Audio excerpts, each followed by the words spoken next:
Hey team, you're about to experience my interview with Yoni Kozminski. Yoni is our guest mentor for this session, and he is the co-founder and CEO of Multiply Me.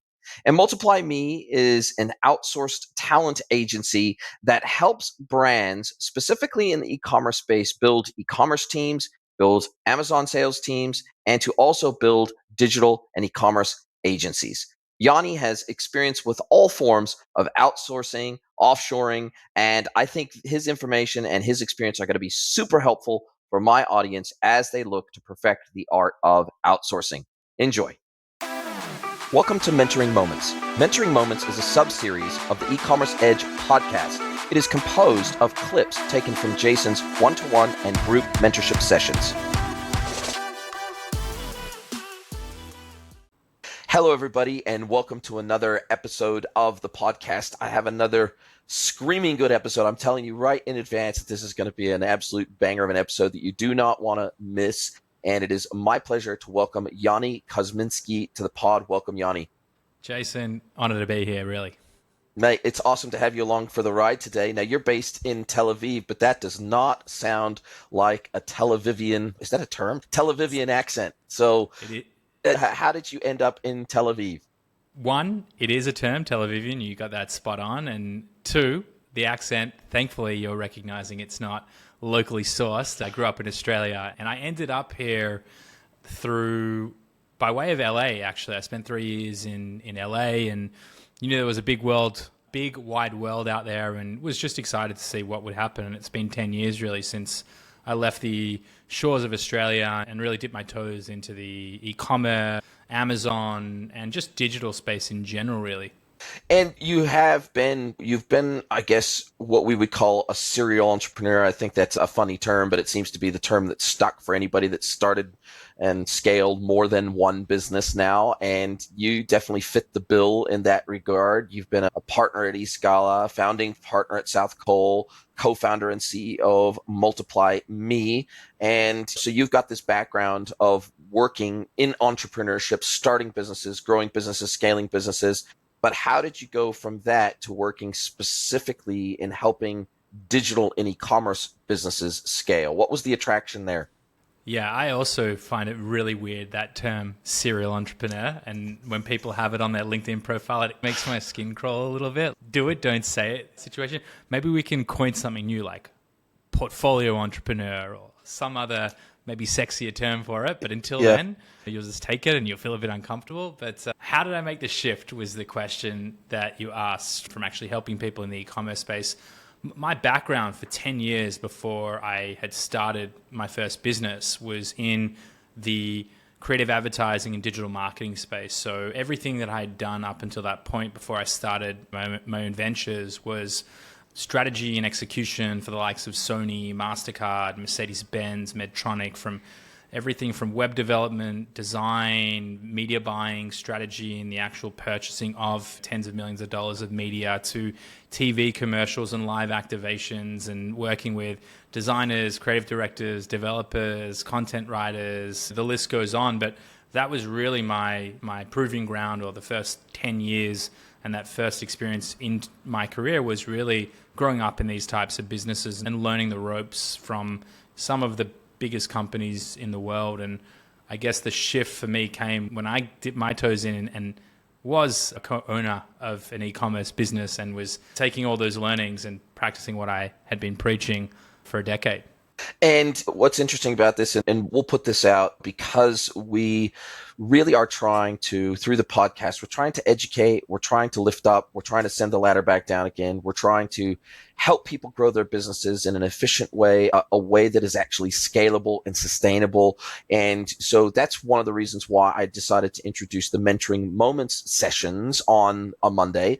And so I really appreciate you being effectively a guest mentor where you're bringing your skill and your experience about how to scale these businesses. You're bringing that to my audience, and I seriously appreciate that. Now, obviously, I cut my teeth in the ANZ e-commerce market and industry and really built my career there, now living in Mexico. And, for those merchants that are either in the United States or maybe they're in Europe or they're in ANZ or APAC, what they're finding is that scaling e-commerce businesses, whether that be as an agency, whether that be as a design house, a D2C brand, whatever it might be, finding the resources is the hardest bit. It's being able to scale your business. It's not even so much the pay rates. And obviously pay is much higher in ANZ, for example, than in Southeast Asia or in other places around the world. But really, from what I have witnessed, and I'd love to hear your take on this, when these businesses in these regions look further afield, whether it's in Southeast Asia, whether it's in other parts of Eastern Europe, etc., wherever it might be that they're looking for resources, it's in 90+% of cases that I've seen anyway, it's less about trying to find cheap resources, and it's more about how can I at least find resources at sufficient scale so that I can grow unhindered. Is that what you're witnessing too? I would say you get a couple of different, you're a marketing guy, ICPs, ideal client profiles, or even less ideal client profiles. And I would say really it comes down to that founder, senior leader, team member, wherever you sit in the organization, it comes down to their experience with sort of a systems thinking, systems design consideration. And I would say like the early experience would be, I'm trying to delegate tasks and I'm trying to find cheap labor to do things like data entry and really simple things where it's just time consuming. And I would say as you move up to what would be more of our like ICP is people that are looking at, I want great resources, I want team members that are the lifeblood of my business, and I want to delegate that accountability to them and actually give them a proper role, requirements, responsibility, and define the results as it relates to. And so I'd say for the more sophisticated or more mature people trying to actually scale businesses efficiently, and scale really is just, instead of just worrying about that revenue, top line growth, actually thinking, how do I continue to grow out my business profitably?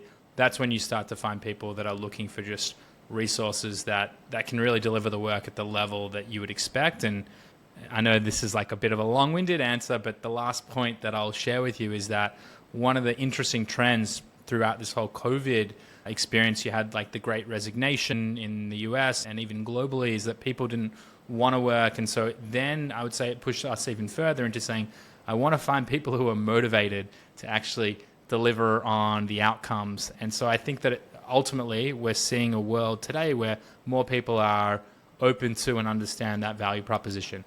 And the other thing that I'm seeing is a greater understanding of the distinction and difference between offshoring and outsourcing. And I've worked in both environments, where I've worked in the agency world where they've both outsourced and offshored. And there's a very distinct and concrete difference between the two.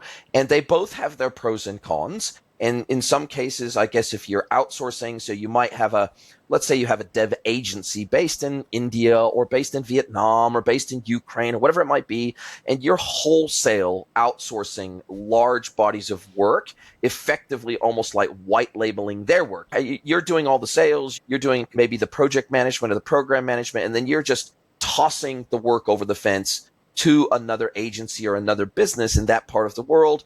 They get it all ready to go, and then you pretend as if it was you delivering it. Then we have offshoring, which is, and there's almost, from my perspective, two different ways to offshore. One is to build a team that happens to not reside in your home country, your headquartered country, but they're still employees. They're treated as employees. They're paid as employees.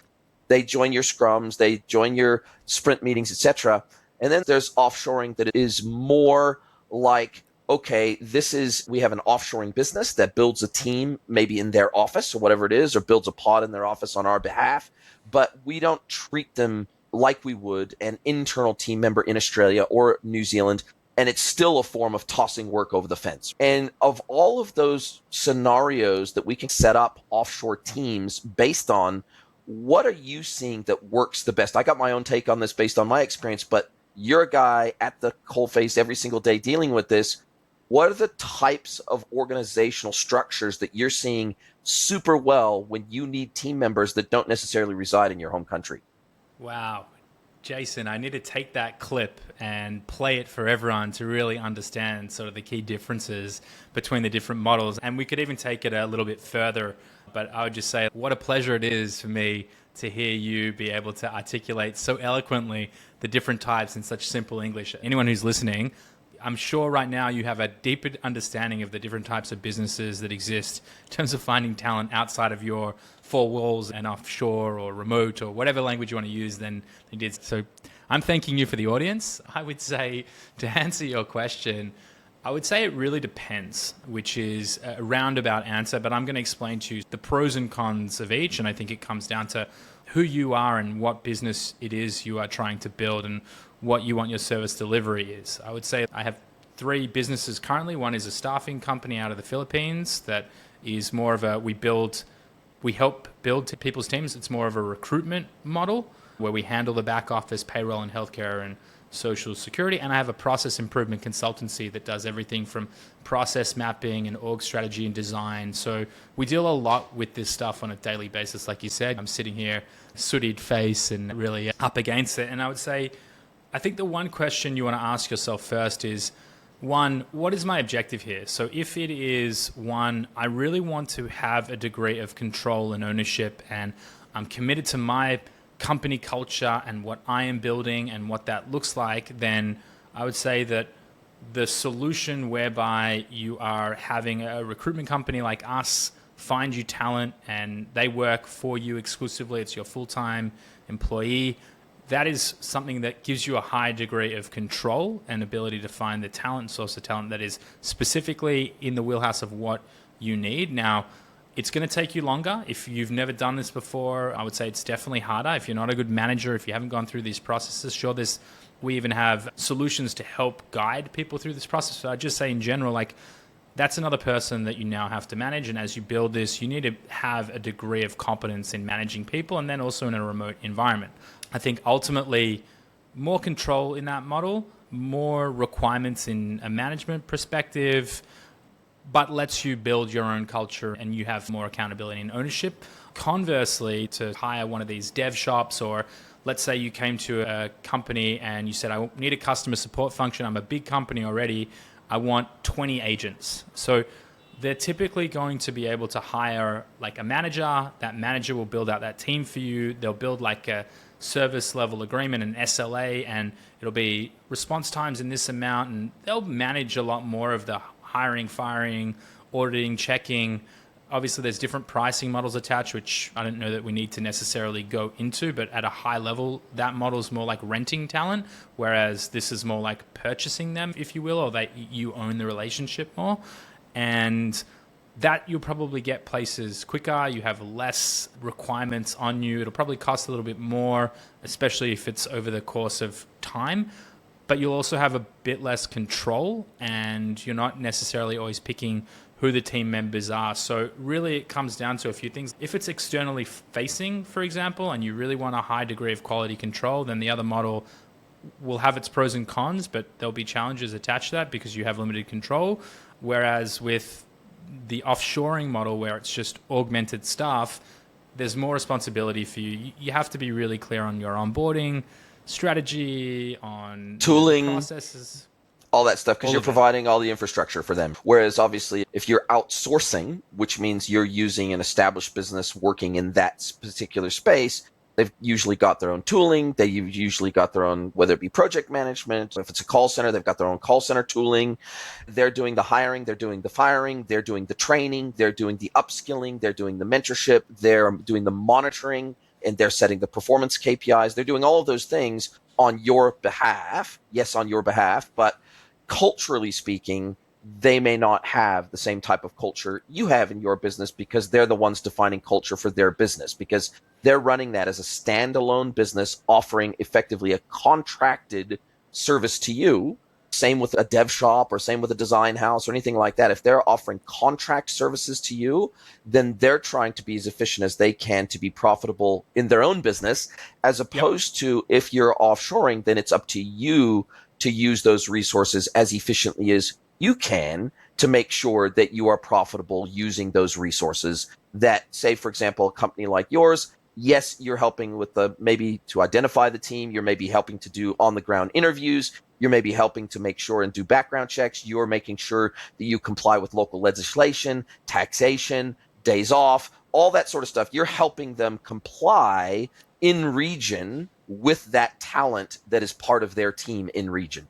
Yeah, yes, spot on, spot on. And to your point, there's just pros and cons with each of the models. And I would say like the things that you would want to consider if I'm listening in and this is a whole lot of new information is if it's for external service delivery and I'm entirely white labeling someone else's service, really building the right parameters, building in the right levels of control to make sure that everything that you're delivering on passes your sniff test, your this is really what I'm proud to deliver. I would say using a solution like that, you probably have a slightly higher degree of comfortability if it's for internal. Like if I was to, even though I've got a product team in-house, I would be much more comfortable in saying, I'd love to build this internal functionality that only my team is going to see. And there's a lower risk here. I'm not going to hurt my brand reputation. Sure, I might mess up a project internally and waste money in doing it. When you're building a brand entirely on something that you're outsourcing altogether, then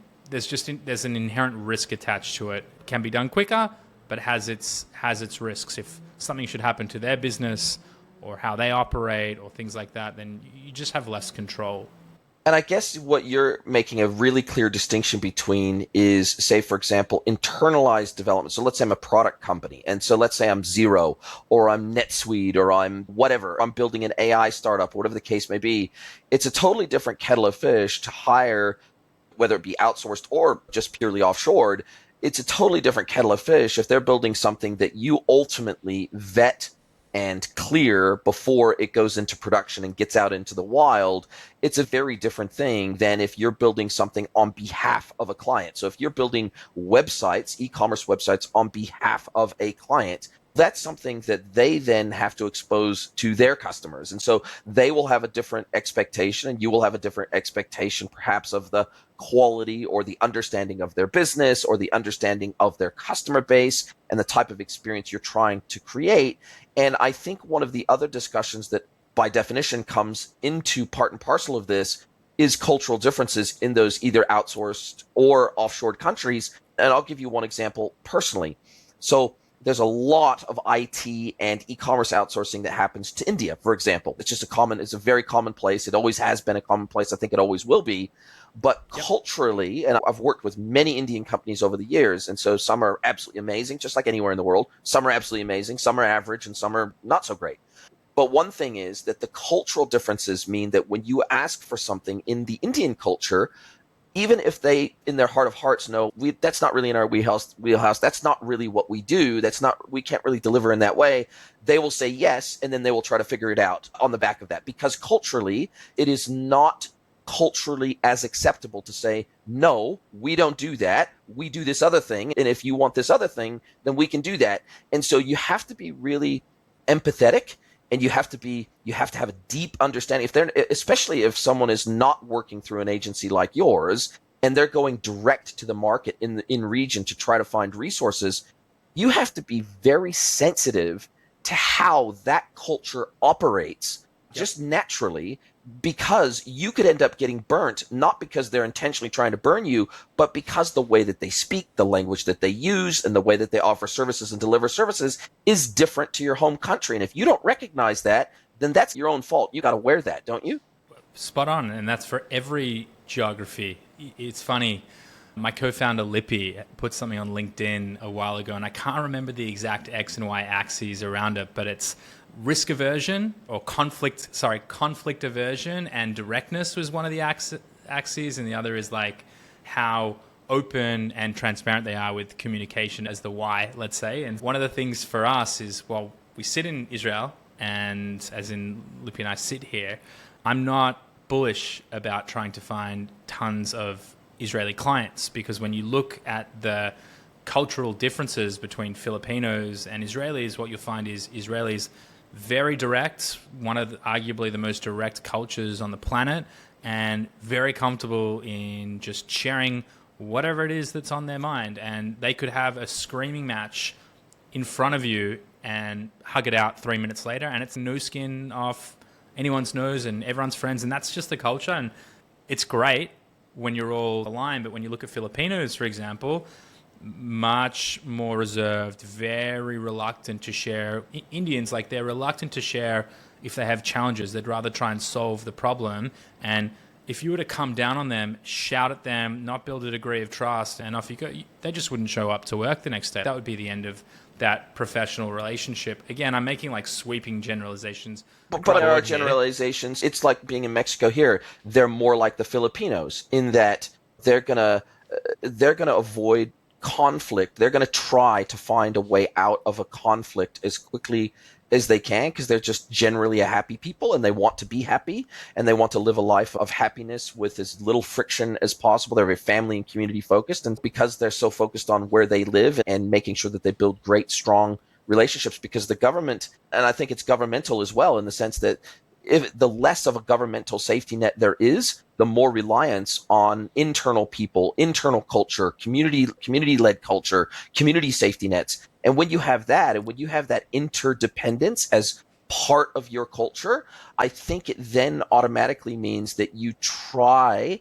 to create less friction by definition, whereas the Americans like myself or the Israelis, etc., we, South Africans, whatever, we're seen as more of an abrasive, outgoing culture because it's just in our nature to be more verbose and to really just let the chips fall where they may. And so I think it's potentially in some ways harder for us to offshore and outsource in these other regions of the world because our cultural sensitivities, unless we've traveled, unless we've experienced, unless we've lived in other countries, I think it's harder for us to be culturally sensitive. I could not agree with you more. And if I hadn't lived in LA for years and here in Israel for the last 6 or 7, I definitely, evolve is probably not the right word, but considerate and understanding of like how very different cultures are and how you just need to find that right balance. And I would even say to a degree, I've worked with Filipinos for such a long time now and I love the culture. And I think it's like, how do you just take elements of all these cultures that make sense and just create a better version of yourself? And a better version of your business, because I think that we in Australia and New Zealand, less so in New Zealand, I think, than Australia. I think Australians are probably a little bit more culturally and business-wise like Americans than they are like Kiwis or like Pommies. The reality is that we all have our sort of entrenched culture that we get exposed to and raised in, and we're a product of our nature and our nurture. And the nurture part is the business climate that we grow up in and that we need to be successful in or try to be successful in. But I think you're right. I think what we can learn from these other countries and the way that they do things is to bring maybe a higher level of empathy into our businesses, full stop. And that means for our customers too. And that's the one thing that these countries often have in common, these cultures where they are so community focused. And let's face it, let's be honest, there's a heavy dose of the religious component as well. Whether it's India or Mexico or the Philippines, there is the religious sensitivities that we have to be cognizant of as well. And so they've got their own, not only belief systems, but they've got their own religious holidays. They've got all those components that are part and parcel of who they are. In Mexico, it's 82% Roman Catholic. You're not going to get around that.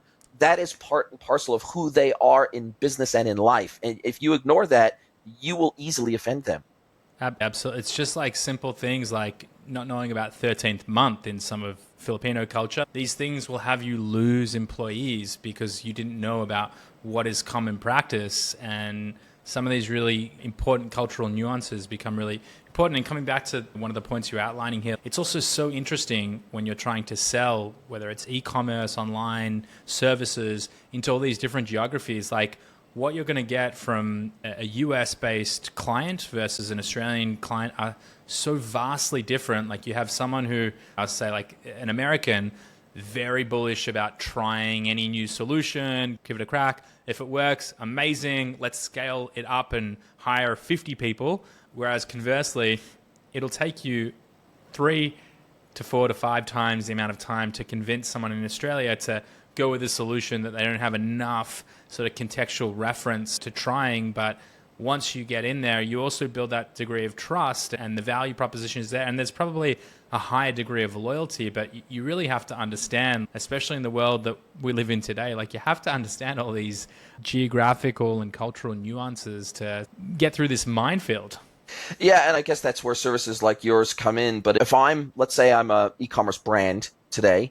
D2C brand, B2B brand, doesn't really matter. I need to be able to scale my e-commerce talent in-house to be able to administer my site, be able to do merchandising on my website, to be able to maybe do data entry, although with AI, this is becoming less of a role that's really required. And maybe we use that as a stepping stone to the impact of AI on these major outsourcing and offshoring regions of the world.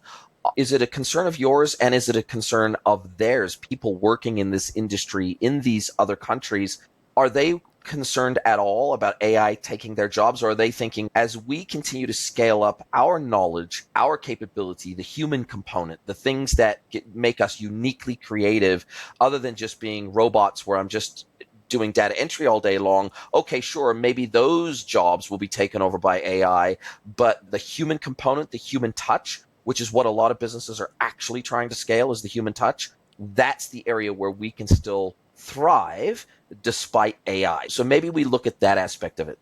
Yeah, happy to dive into that aspect. I would say from my lens, specifically around the things that I'm often preaching, and I touched on a little bit about the different levels here, is that I think for any business to scale, you have to have a competency to delegate accountabilities and not be the bottleneck of your own business. And so bringing in these low-level data entry people doesn't really solve your problem, because you're always going to be at the end of the task list, yes, boss, what else do I have to do? And that's not how that is your time, and you are not scalable. So I would say, one, I think it's important for anyone who's looking to hire and bring in offshore talent versus outsourcing talent. And you know what, it would be the same for both, but it's moving away and moving up the food chain from how you design your business to understand, well, what are my goals and metrics, and how does that cascade down to actually accountabilities inside of it to make sure that these things are delivered on. And I'm not going to go too deep into all the different methodologies, and we could talk about that probably for days. But coming back to your question around AI, I don't think it's a particular concern. I think what it's going to allow for is just the talent to get better and do less of the tasks that you would have delegated out to a VA who's doing a lot of this baseline stuff. Because I'm already dabbling into, I'll give you a use case for you. I'm already dabbling into AI from an SEO and content perspective. And we're using a number of different tools, and I have 3 copywriters in my marketing team, and their job isn't going anywhere. On the contrary, it just allows us, instead of producing 10 articles a month, we'll probably be able to produce 100. And what that means is all we're doing is we're augmenting the way in which we approach it, where from the keyword research all the way through to having that first pass through, making sure that there's critical aspects, but they're still reviewing it. They're still making human changes. They're still making sure that these things like really read well and are, we try and aim for about a 6th grade level as our writing style, which is really favorable when you talk about SEO. But I would say, I think we all need to be evolving and upskilling and learning how to actually leverage AI in an intelligent way to just simply expand our bandwidth. Because look, I think it's going to be many years until we have like genuine fear of losing our jobs at the quality that someone who is highly skilled can deliver on. But I think everyone should be incorporating it in any way they can. And I'll give you like another example. We've just released a job description builder tool where we have taken how we build our 4 Rs and job descriptions, and we've taken all the information that we've been doing over the last 4 years and how we perfect them to ask 7 questions to give an output now instantly. And we're giving that as a free tool externally for people, but we're also using it internally. Like, it also helps build interview questions. And so it's allowing us to really streamline a lot of our internal processes, so that on the back of a discovery call, here's a job description, there's the interview questions, we're set up to push go a lot faster. And coming back to it, I just think it's about how do you augment it to be intelligent as to how you can leverage it to just make the important tasks more valuable, or the key people more valuable in doing the things that are actually moving the needle for you. And I think you make a good point, which is that it allows the people that you are working with, whether it be outsourced or offshore, it allows them to scale more. It allows them to scale faster. So instead of, for example, if you're a content, and I'll give an example from my own content creation journey. I'm using a lot of AI tools in post-production for my content, for my podcast, etc. I'm using Descript, I'm using Canva, I'm using Camtasia, I'm using tools that have a lot of AI capabilities in them, right?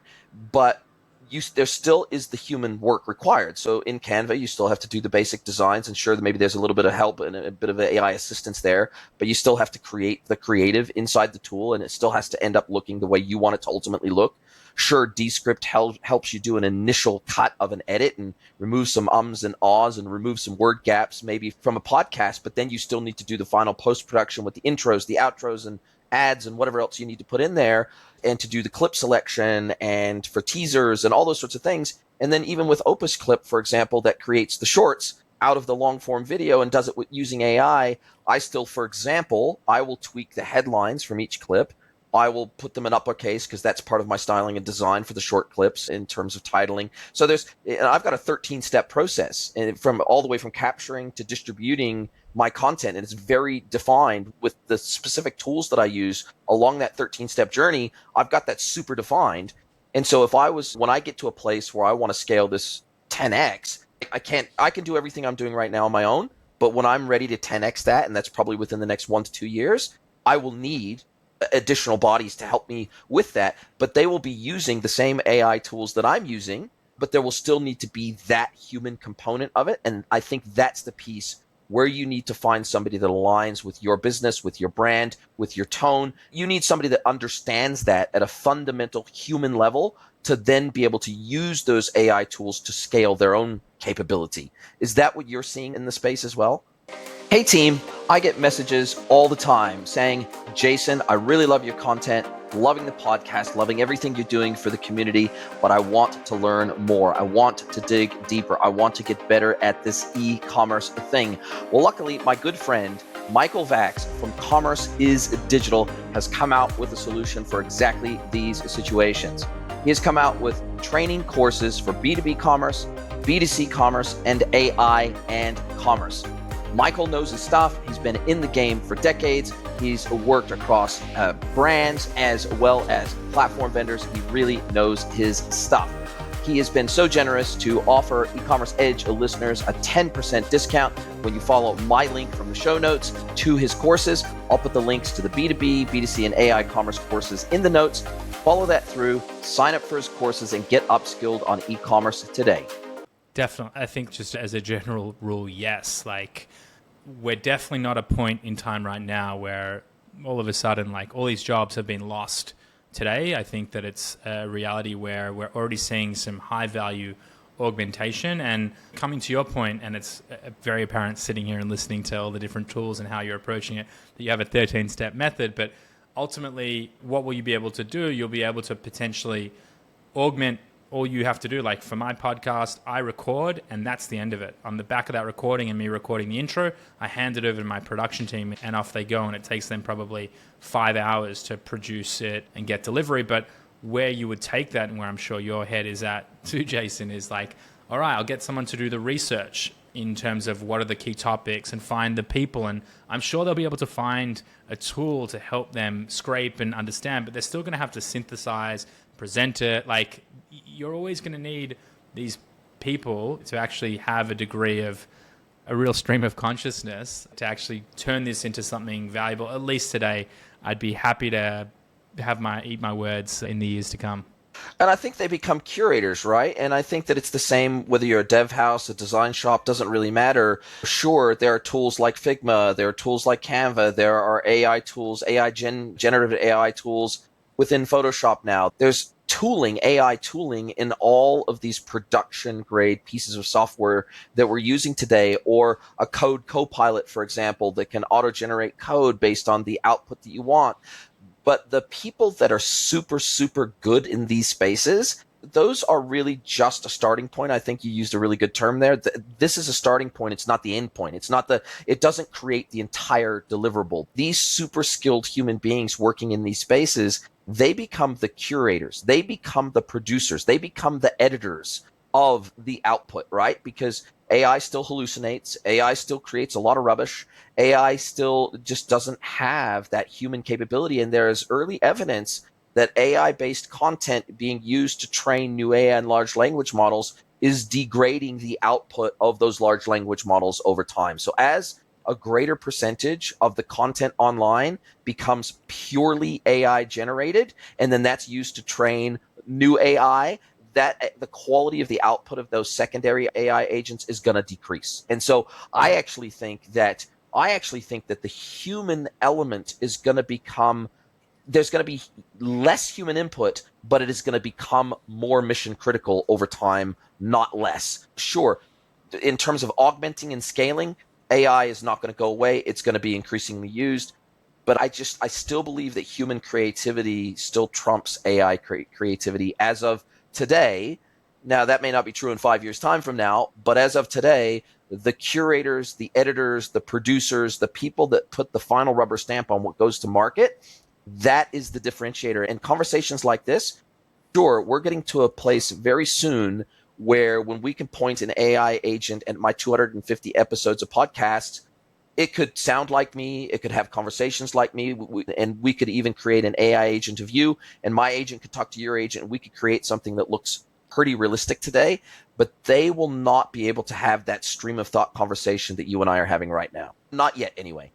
Yeah, like it would struggle to actually come up with new ideas outside of the ideas that you have pre-recorded of your hundreds of episodes would be my... It's going to be a scary reality when you're hearing things out of your mouth. I'm doing air quotes for anyone who's not watching. Yeah, listening. Yeah. But it'll be a scary thing when you see words coming out of your mouth that haven't been your own, that are like highly well-constructed ideas that perceivably could have come from you, but were not originated from. That's a crazy reality. And I think that I genuinely think we will get there, and it's not going to be in 20 years or 10 years. I think we're probably like 3 to 5 years out from realities like that. And yeah, it just becomes like like the whole notion of like deep fake, and where they're taking things now, which takes a lot of work. And there's just going to be all these new securities around like the authentication of who is actually Jason and Yoni, and how do we ensure that it is them? Like it's a pretty crazy world that we live in right now, and it's a really exciting and scary time. I think live events are going to take on a whole new level of meaning, and live streaming from physical events where people can say, no, I was there. They definitely were on stage. They were definitely having this conversation when it was being live streamed. I think live events are going to take on a whole new meaning. And certainly for me, they already have in the wake of COVID.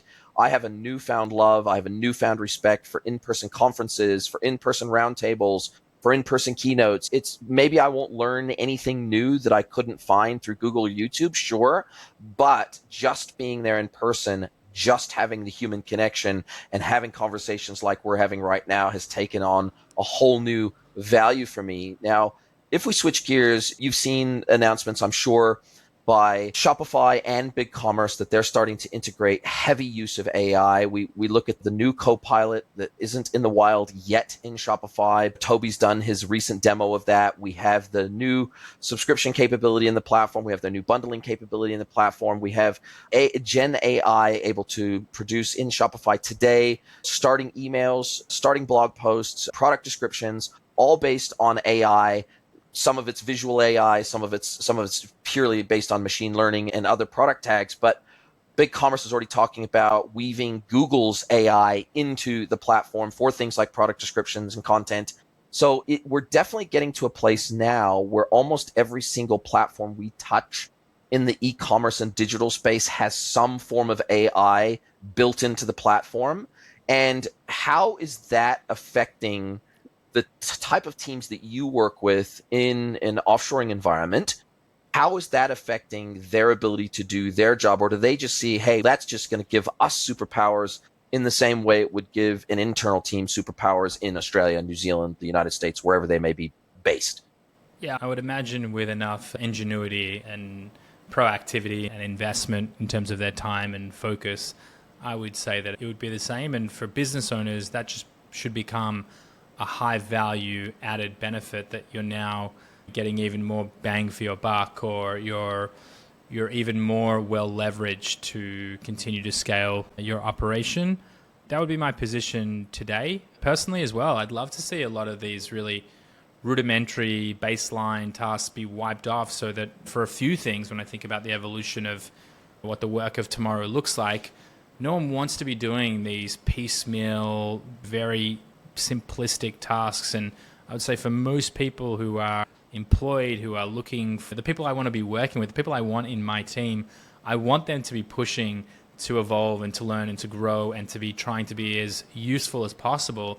And so I think if people aren't leveraging these tools, if you're hiring people where a tool could have been what you could have, that answers your question in and of itself. Use the tool, don't hire the person. That, like, I think it solves for everything. And if you're the person who is doing the work that a tool is doing, then, you know, I think it's a real kick in the ass to think through and say, what am I passionate about? What am I good at? And invest in being better. Like, I think one of the other realizations is that with all this AI coming out and will continue to come out, it just really helps push us all into a position where do more of the things that are your zone of genius, that are the things that you are the very best at. And you can start to actually find ways to cut through some of the noise that A, might not have been a skill set of yours, or B, was something that was really bogging you down. And so I think just ultimately it adds net a positive to any business and business owner.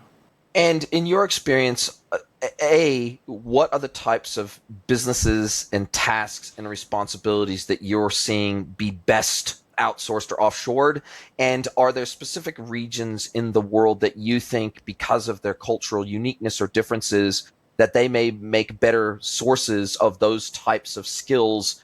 For example, are there certain countries where you say, okay, if you need design and creative work done, I would suggest that we look at maybe these countries as being a good source of resources that are good at these tasks, versus, hey, if I'm a dev shop and I'm looking to hire 50 developers tomorrow, maybe this country has a better pool of talent for this particular skill set than this other country that's better at creative. What are the types of, I guess, first of all, what are the types of tasks that you're seeing best delegated to offshore talent? And are there specific regions that specialize in certain things as a result of their cultural differences? Yeah, loads of great questions in that. So I'm going to try and unpack them one by one. The first is, let me share first my deepest experiences with the Philippines. So that's the culture that I can speak to best. Having said that, I think this breaks down into a few different things. One, to answer bluntly, yes, there are regions that are better suited for different types of roles. And from my experiences, Eastern Europe is always a great place to find developers. That's been like a very Poland, Russia and the Ukraine Republic. Exactly. Like all of those regions have historically and continue to be really strong dev capabilities. I would say that the Philippines is one where, let me start with a few things around this. I have about 100 full-time employees in the Philippines across my group of businesses, and I have incredible team members, and I'm going to make sweeping generalizations here because it's not true for everyone, and we have some really incredible talent that do sit in our executive level, in my executive level team.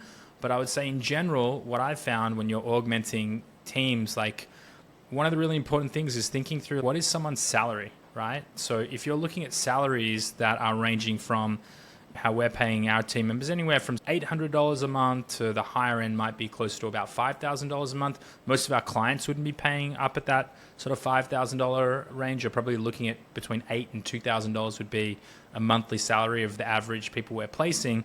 I think when you think about the size of the business or your media spend or what you're doing, when you're trying to make really big decisions on a $100,000 investment, which for you might not be that crazy if you're spending millions of dollars of media, you got to think, what is that in relationship to someone's actual salary? And I think like having a risk tolerance becomes a little bit harder. So I would say like some of the things where the Philippines, and I don't know if it's true for every geography where it falls down, is having real entrepreneurial spark where there's a high degree of risk attached to decisions that are being made. I'd say that's something that has not worked really well for me, but the things that have worked really well, I would say, is up to about a middle management level perspective. I have an incredible, and I'm taking my management consulting team, which is all ex-EY and Accenture and Deloitte and McKinsey talent, out of this equation. I think it's a whole different level. Yeah. These are like at the hungriest corporate environment coming in and stepping into a business. Like, they're just built differently. But talking about the general environment here, I've got an incredible marketing team internally, and client success team, and recruitment team, and account management function. And these are senior graphic designers, that web developers, operations managers, project managers. Like, I'm sitting across at the moment our marketing function, and I've got a project manager, I've got 2 graphic and video product. They're so talented they can do both graphic design and video production work. Like, if you look, I'd say for you, Jason, take a look at our websites. Everything that you see there has been executed by my team in the Philippines, and outside of the strategy that I've helped drive, they're coming up with so much of the work. And so I'd say, like, at that level, it's great, but I don't know that I would necessarily try. Like, I've not been able to find a CMO, for example, to fully replace me. And I would say that's where, at least in my experience, that's where it's typically fallen down. And so if you could find a CMO that has a US-based experience and a head of client success that really understands the client experience and can help guide that strategy from a really hands-on experience, I think that's when you can really supercharge scaling your teams. And I would say, candidly, I think we maybe over-indexed on how far we tried to push it.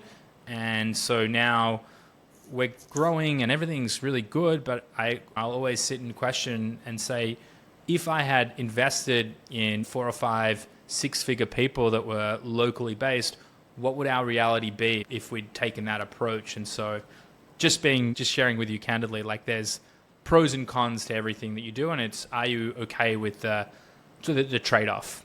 So I think effectively, if I was to distill this down, C-suite and above, board level, etc., maybe you need to find local people in the markets in which you operate that understand the local culture and maybe client expectations and maybe production quality and all those things. And even the quality of the marketing, or even the style of marketing, the tone of the marketing, the strategy, all those things. Maybe strategy needs to come from the home country or the home market that you're targeting. Because strategically speaking, unless those people in those offshore markets have lived in your target market and they understand those local nuances in terms of culture and expectations, it's hard for them to deliver on something that they don't know or understand. And I'll give you a local example.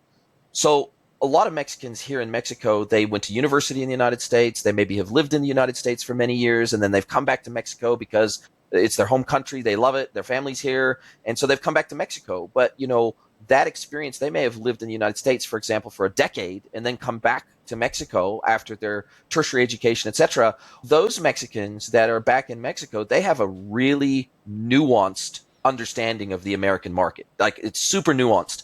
And if I was to hire, for example, someone to work with me locally in Mexico, I would, because such a large part of my future business is going to come from the United States, because it's such a large e-commerce market, I would try to find someone who had come from that background and that experience, even if I hired them locally, because it would just be so much easier for them to understand what I'm trying to achieve in that market, because they understand those nuances. Whereas if they don't, if they were born and raised and only ever lived in Mexico and what they knew about the States came from the television and media, then maybe they wouldn't have such a nuanced understanding of that target market. So it sounds like it's exactly the same in these markets. If they haven't lived in the market that you're targeting, and if they don't really understand the nuances of that market, then it's going to be hard for them to deliver against that, isn't it? Yep. Spot on. And if you can find those unicorns that have had US experience, like we've got a few in our team that grew up in the States, moved to the Philippines, that's like the holy grail, where you can find someone who really understands the culture. They're not getting paid a US salary because their cost of living is 70, 80% lower than what it would be, but they're probably getting paid more handsomely because they understand their value proposition, and you should be rewarding it too as well. But yeah, that very accurate. I agree. Nice. But you're a unicorn too in that sense, because sure, you spent a lot of time in Australia. It's your home culture, but then you spend that time in the United States. You've now spent a lot of time in Israel. So I think, and me, I grew up in the United States, but then I spent nearly 30 years in New Zealand, and now I'm in Mexico. So I think that we're not just talking unicorns in terms of where we would like to outsource to, but I think anybody in the world, and would this be your overarching recommendation for any of these businesses, is to try to identify people that have the broadest set of maybe cultural experiences, is probably the best way to put that. that if they have the broadest set of cultural experiences possible, they're probably going to be a more valuable team member, full stop, because they just have a deeper understanding of the human condition in lots of different places. And as a result of that, they're probably going to have a better empathy gene. They've exercised it more. And so they're going to probably make a better team member, even in terms of an onshore team member. They're probably going to make a better team member anyway. So I think that these unicorns can exist anywhere in the world, but they're probably even more rare in communities that are traditionally take offshore work on behalf of the rest of the world. For sure, for sure. Yeah, not to pump up my own tires here, but I definitely like you feel that having lived in different geographies has definitely been huge in shaping my worldview and my patience and my understanding and compassion and a whole lot of different things that I just I wouldn't have had access to. And coming back to the very first question that you asked me, I left Australia when I was in my mid-20s, late 20s, because I knew that there was a big wide world out there and I wanted to have a different experience and I wanted to see what it would be like. And I just gravitated toward that because it's so expansive. And I would say, like, for anyone, it's a high value thing to do, to live and not just do a 6-month backpacking trip somewhere, but to live in another culture for at least 2, for me, and not the limited experiences I've had, but the first year it's about finding your feet and understanding where do you fit, and then trying to actually settle in year 2. And by year 3, you start to have a good understanding of your flow. And I think, like, it's in that year 3 where, for me, do I stay here for an extended period or is it time for me to move on? And I'm nearly 7 years into living here in Israel. I would say the unicorn comment, though, also comes back to the fact that if my cost of living wasn't in the top 3 cities in the world in terms of cost of living, I would love to be living in Mexico and making US dollars. That's the dream. Alternatively, I'd love to pay you Mexican pesos and have you work with us. I tell you, you probably wouldn't now. I don't know if you've been looking at the exchange rate, but it's now called the super peso. It is one of the best performing currencies in the last 18 months. And in fact, New Zealand dollar versus the peso has lost nearly 20% in the last 12 months alone. And so actually the cost of living in Mexico now is certainly not as cheap as it historically was, especially when I was coming here when I was in my late teens. Mexico was one of the dirt cheapest places you could go, almost like Southeast Asia used to be. But now, whether we're talking Thailand, whether we're talking some of the other places in Southeast Asia, with inflation, which is affecting everyone, these places, which are traditionally considered poor third world countries, they're not so much anymore. And the reality is that their cost of living has gone up too. And it's an interesting thing. Even the USD has lost nearly 13% against the peso in the last 12 months. CAD nearly 20%, AUD 18%. The peso is doing very well, and that's great for the Mexican people. To your point, terrible for you moving over. I hope you converted all the bad money. Timing, very bad timing, very bad timing. But to your point, I think what this raises is that if you are looking to outsource or offshore purely for commercial reasons, then you're probably going to ultimately end up being disappointed because the extra management overhead, the additional costs in terms of time zone differentials and management overheads and miscommunications because of cultural and language differences, all those things, they add a hidden layer of cost that isn't reflected in that hourly rate or that monthly rate or that weekly rate that you'll be paying those resources. And so you'll pay for it in other ways. And so if you're really just looking to save money, that to me feels like the wrong motivation. If you're looking to scale a team with resources that are difficult to find in maybe your home country, your home market, or your target market, if that's the motivation, and maybe, hey, there's a slight commercial benefit as well, and maybe that's just the icing on the cake, I think you really need to go into it with the right motivations as opposed to simply thinking, oh, hey, great, I can exploit the super cheap cost of living region of the world. If you go into it with an exploitative mindset, it's going to be very obvious to everybody you're working with. If you're going into it with, hey, this is a resource pool that I couldn't access any other way, and I'm going to respect it as such, that feels like the better motivation. What do you say to that?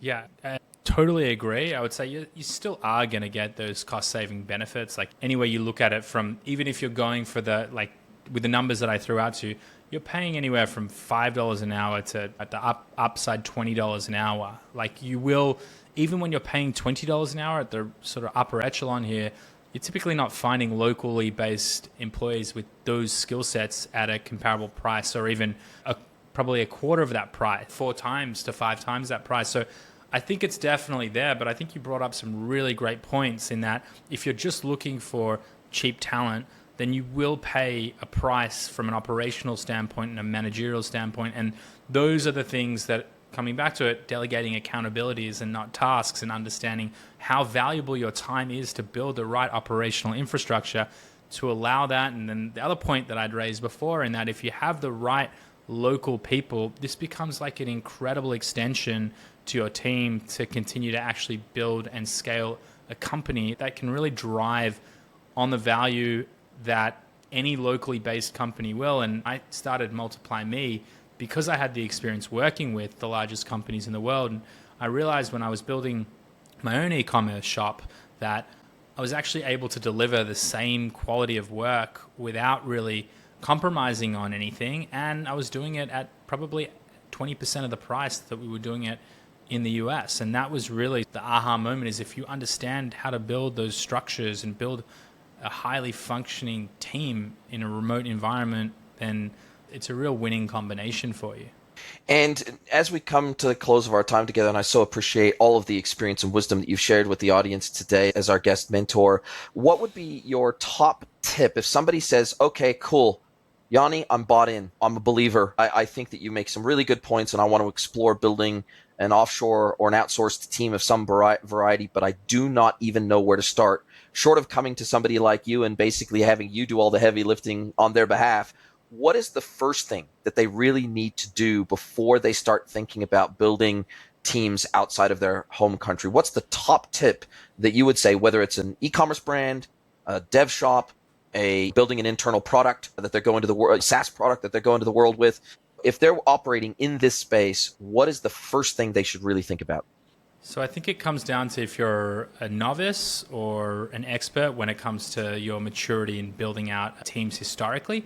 If you're on the novice side, then I would say do something like this. Look at how, and you haven't really hired before, look at your calendar, commit to every hour that you're working, what you're working on, assess it, understand what is a 1 that doesn't need to be you and could be pushed to anyone else, and what is a 5 that has to be you, and then look to build a role against that. I would say that's for the novice.